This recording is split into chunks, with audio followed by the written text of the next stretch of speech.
नमस्कार, आप देख रहे हैं टीवी9 राजस्थान। मैं हूं अम्बेश श्रीवास्तव और खिंवसर में इस बार हनुमान बेनीवाल के सामने ताल ठोकने वाली हैं फेमस डांसर गौरी नागौरी।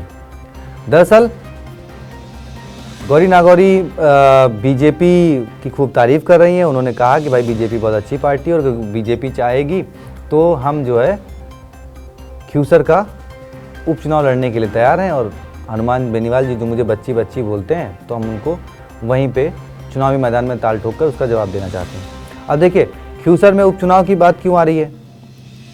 ये तो 2024 में उपचुनाव हो गया।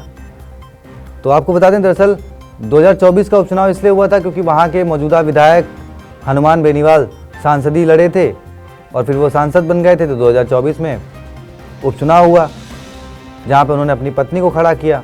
उनकी पत्नी कनिका बेनीवाल उन्हीं के पूर्व सहयोगी हनुमान बेनीवाल के साथ जो काम करते थे रेवंत राम डांगा, उनको बीजेपी ने टिकट दे दिया तो उनसे चुनाव हार गई। अब रेवंत राम डांगा जी 2 साल भी पूरे नहीं कर पाए कमीशन खोरी के आरोप में। अब उन पर कई सारे सवाल खड़े हो रहे हैं। उनको भी यहाँ तक कि बीजेपी भी एक्शन का मन बना चुकी है। मदन राठौर जी ने साफ मना कर दिया है। मतलब वो कई बार वो अपने बयान से पलट जाते हैं। कभी तो वो कहते हैं कि हाँ एक स्वांग था, एक नाटक था। कभी वो कहते हैं कि नहीं, उनका जो कृत्य है वो माफ़ी के लायक नहीं है। कभी वो कहते हैं कि कसाब को भी न्याय के लिए समय मिला था। तो मतलब उन्होंने तो ये बात नहीं कही, लेकिन हाँ अगर कसाब को भी न्याय के लिए समय मिला था तो यानी रेवंत राम डांगा को भी मिलना चाहिए, ये ऐसा उनका कहना है। तो वो एक्शन के मूड में बीजेपी है कि नहीं है ये क्लियर नहीं हो पा रहा है। वो क्लियर इसलिए नहीं हो पा रहा है क्योंकि बीजेपी अगर एक्शन नहीं, अपने विधायक पर एक्शन नहीं करती है तो फिर कांग्रेस की विधायक अनीता जाटव, निर्दलीय विधायक रितु बनावत और बीएपी के एक रिश्वतखोरी के आरोप में जेल रहे जयकृष्ण पटेल।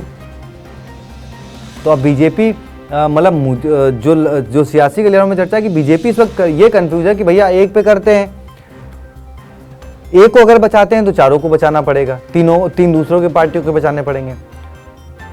और अगर एक्शन लेना है, कांग्रेस के विकेट गिराने हैं, उनको लेना है तो फिर अपना भी एक कुर्बानी तो देनी पड़ेगी।